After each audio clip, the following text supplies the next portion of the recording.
Seirei Gensouki. Por falta de tiempo debido al regreso de las clases Carita riéndose, la narración de este video se la dejaré a una voz artificial. Muy buenas a todos y sean bienvenidos a un nuevo video de Seirei Gensouki. En esta ocasión tenemos una situación muy especial. Modificaron mucho la adaptación de los últimos capítulos del anime para resumir la historia, así que haremos lo siguiente: seguiré la línea cronológica de la novela y lo compararé con su anime, comenzando con su volumen 4 donde iniciaron las cosas. Advertencia: habrán spoilers, que podrían ser adaptados en un OVA o en una segunda temporada, sabiendo que el anime se centró en adaptar el volumen 5, en sus últimos episodios. Bueno, sin más que decir, soy Anime Sensei 74 y síganme en esta hermosa historia. Número 1.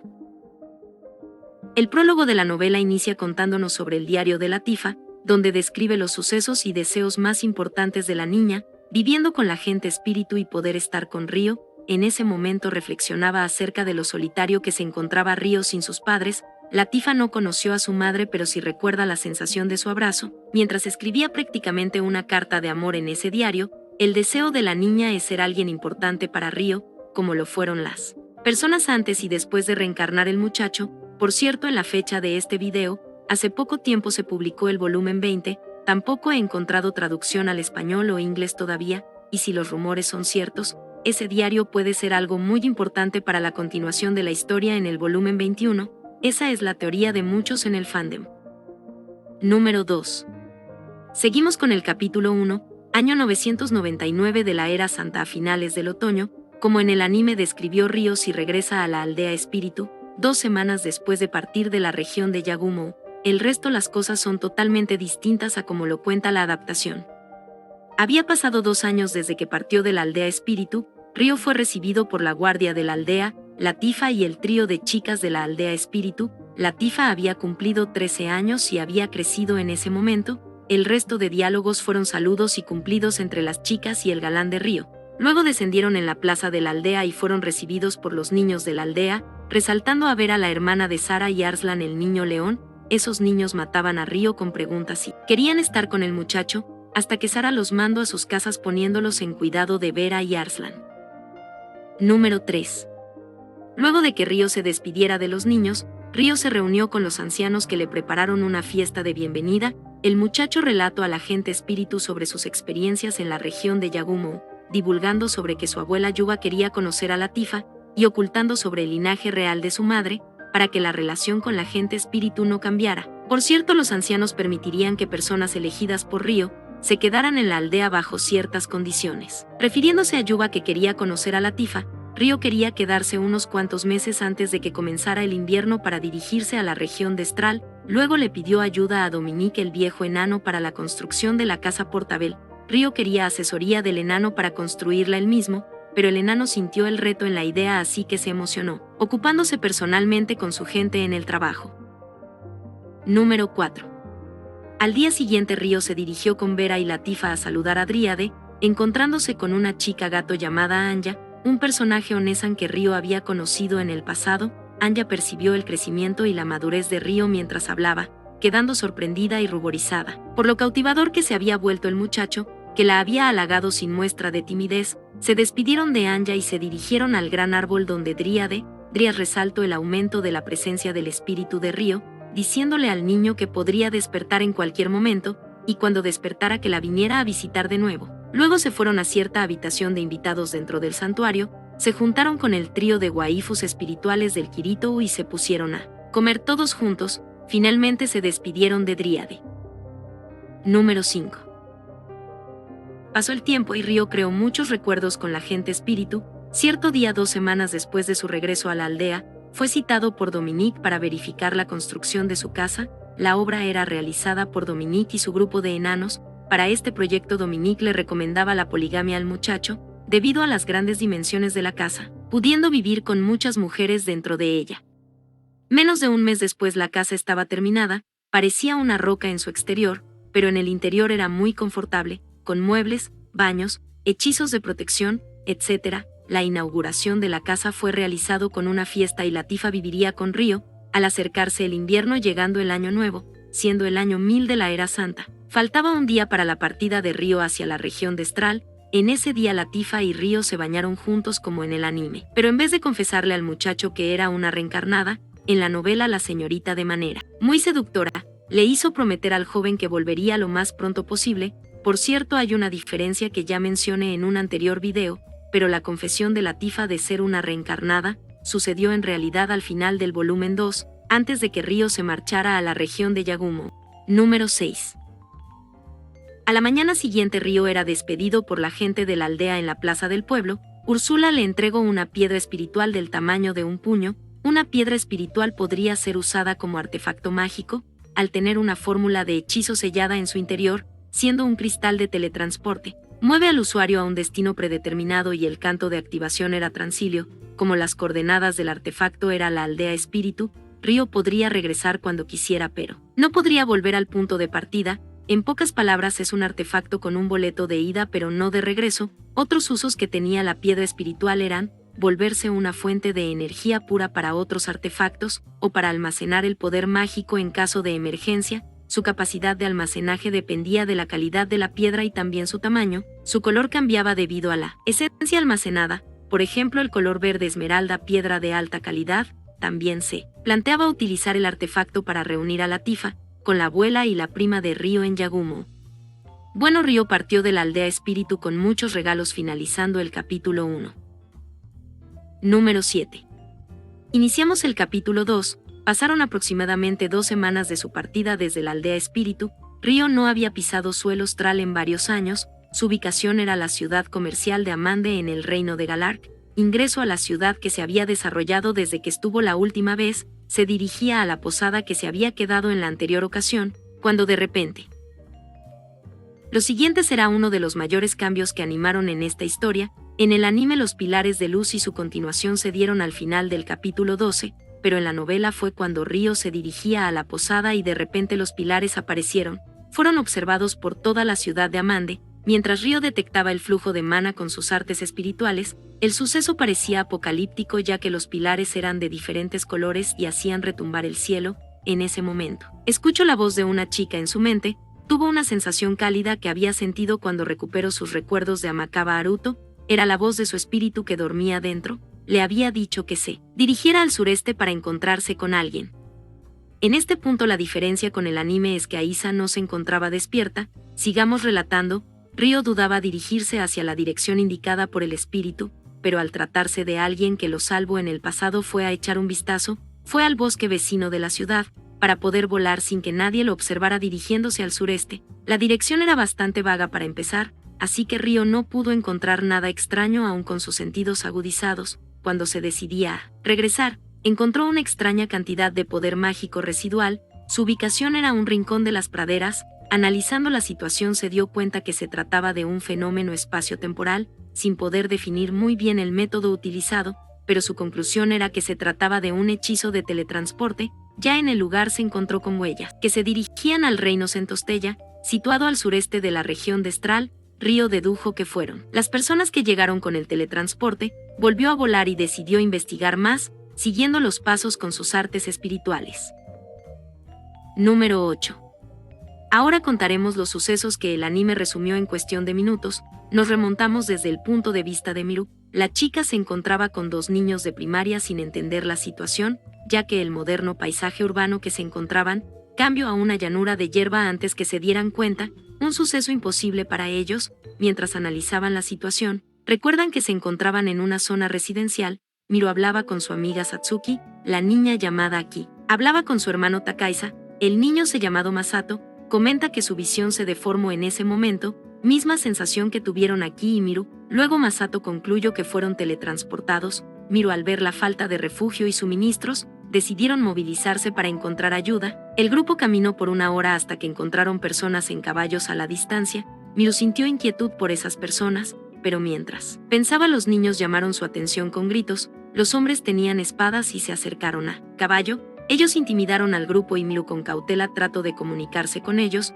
un intento fallido estando en otro mundo. Al final los hombres capturaron al grupo de japoneses y se los llevaron en sus caballos. Se detuvieron cerca de unos vagones con personas que tenían miradas perdidas. Apareció un hombre bien vestido que separó a Miru de los niños, colocándolos en 2 vagones distintos. El vagón de los niños llevaba a otros niños en pésimas condiciones. Luego los niños observaron a Ryo, vieron que el joven charló con el jefe esclavista. Los maleantes trataron de ocultar los vagones con esclavos. Aquí gritó por ayuda y luego la tapa del vagón se abrió. Número 9. Ahora pasamos al capítulo 3. Poco antes de la situación con Aki, Ryo volando seguía los rastros. Por el cambio que había en ellos, dedujo que se habían encontrado con otras personas a caballo. Siguió adelante hasta encontrar el convoy. Por su apariencia se dio cuenta que eran mercaderes de esclavos. Aterrizó en el suelo y se acercó con su velocidad. Al notar la presencia de Ryo, los guardias desenfundaron sus armas. Ryo demostró que no era hostil. Luego los guardias llamaron a su capitán y su jefe. Cuando llegaron, Ryo dio un nombre falso. Explicó que estaba buscando 3 personas que se encontraban en su misma dirección. El jefe fingió ignorancia y le pidió que se fuera, pero Ryo dio argumentos convincentes que el jefe podría tener a las personas que buscaba. La conversación era tranquila hasta que Aki gritó por ayuda en japonés. El jefe fue descubierto y pidió al capitán que matara a Ryo. Los mercenarios rodearon al muchacho. El jefe esclavista se sintió confiado ofreciéndole a Ryo volverse un esclavo para salvar su vida. Ryo se negó a su ofrecimiento y la pelea comenzó. Ryo acabó con los mercenarios y asesinó al comandante. Pidió que abrieran el vagón de los niños y arrojó el cadáver del comandante a la hierba. Atrapó al jefe y se acercó a los niños japoneses. Luego Ryo se enteró que había otro japonés en otro vagón y amenazó al jefe para saber dónde está. Se llevó al jefe hacia el otro vagón. El vagón estaba más asegurado que el resto y el jefe tenía las llaves. Al abrir la puerta del vagón se reencontró con Miru y otras mujeres jóvenes. Ryo no podía creer a quien estaba observando. Los ojos de los 2 jóvenes se miraban fijamente. Ryo se acercó a la niña nerviosamente y le dijo: «He venido a salvarte con mucha amabilidad», tomando su mano con reserva, pero ya no era Amakaba Haruto y no podía seguir mirando a la chica debido a sus pecados. Antes de bajar del vagón, Miru preguntó por las otras chicas. Ryo contestó que no podía salvarlas ya que los esclavos no eran seres humanos, sino objetos, y liberarlas era considerado un robo, volviendo al muchacho un criminal. Luego Miru se reunió con los niños, y Ryo consideró asesinar al mercader de esclavos, pero no lo hizo por estar en presencia del grupo. El jefe devolvió las cosas del grupo y pagó una bolsa de monedas a Ryo. Ryo y lo demás se dirigieron al norte. Miru agradeció al muchacho por salvarles el pellejo, ya que lo más seguro es que lo hubieran pasado muy mal de no ser por Ryo. La señorita preguntó por el nombre de su salvador. Ryo, pensando que no podría usar su nombre real en ese mundo, decidió utilizar su alias, que era Haruto. La razón era que quería evitar explicar por qué no podía utilizar el nombre de Ryo, aunque también se resistía a llamarse como Haruto frente a Miru. Luego se dio cuenta que la niña Aki era su hermana menor. Después Masato se presentó y Ryo concluyó que era hijo del nuevo esposo de su madre. Pasado un tiempo caminando, buscó un lugar a una distancia considerable de la carretera. Acondicionó el sitio para poder colocar la casa de roca y los invitó a pasar. Número 10.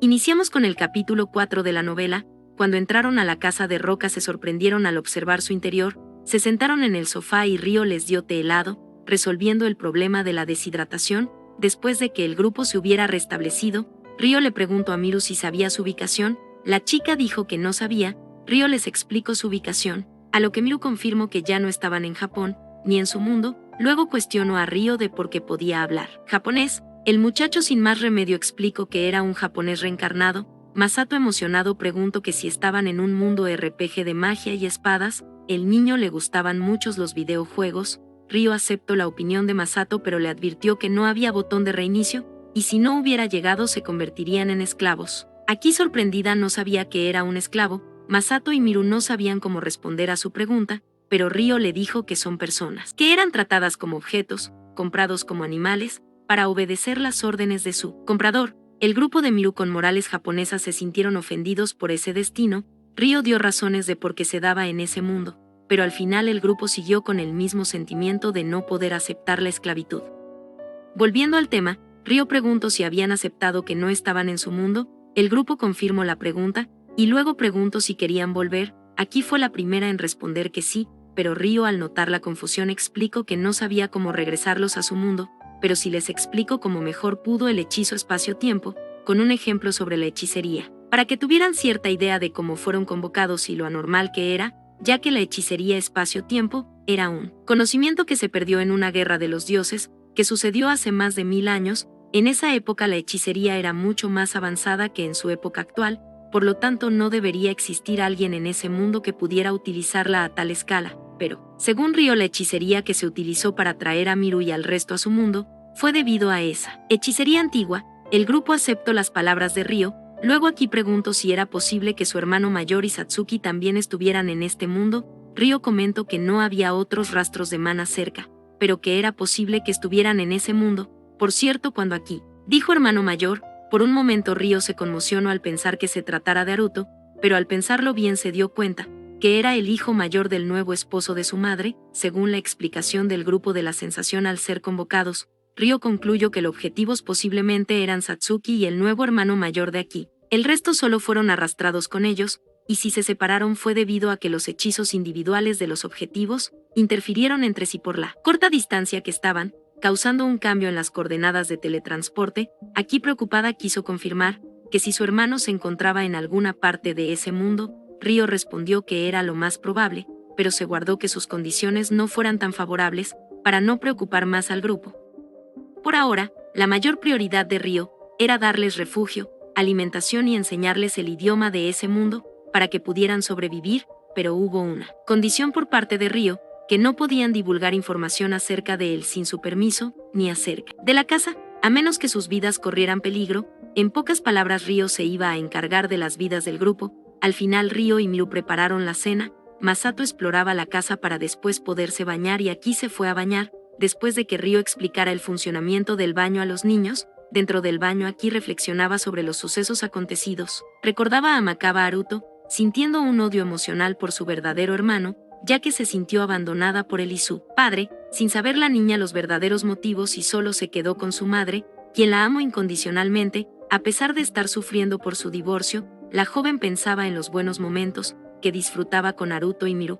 Cuando solo era una niña, Haruto había prometido siempre estar con Aki, pero debido a las circunstancias tal promesa pareció romperse. Aki nunca pudo revelar sus sentimientos de odio a su familia por Haruto, ya que su nombre no se había vuelto a mencionar en su casa. Su padrastro y sus nuevos hermanos probablemente no sabían nada acerca. Amakaba Haruto, la única que sabía sobre su odio por Haruto era Miru. Un día cuando Miru mencionó su nombre a la niña tuvo un tremendo rechazo. Desde ese momento Miru no lo volvería a mencionar frente a Aki y trataría a la niña como su hermana menor. Luego, para quitar la amargura, Aki decidió pensar en Satsuki y su otro hermano mayor, Sendou Takaiza. Sendou Takaiza era un tipo popular que se enamoró de Miru, del cual Aki se sentía orgullosa. A pesar de los pocos años desde que su madre se volvió a casar, Sumeragi Satsuki, estudiante de grado superior a Miru y Takaiza, presidenta del consejo estudiantil e hija del presidente de una famosa empresa, una chica perfecta para Aki, pero la joven se sentía impotente por no poder hacer nada,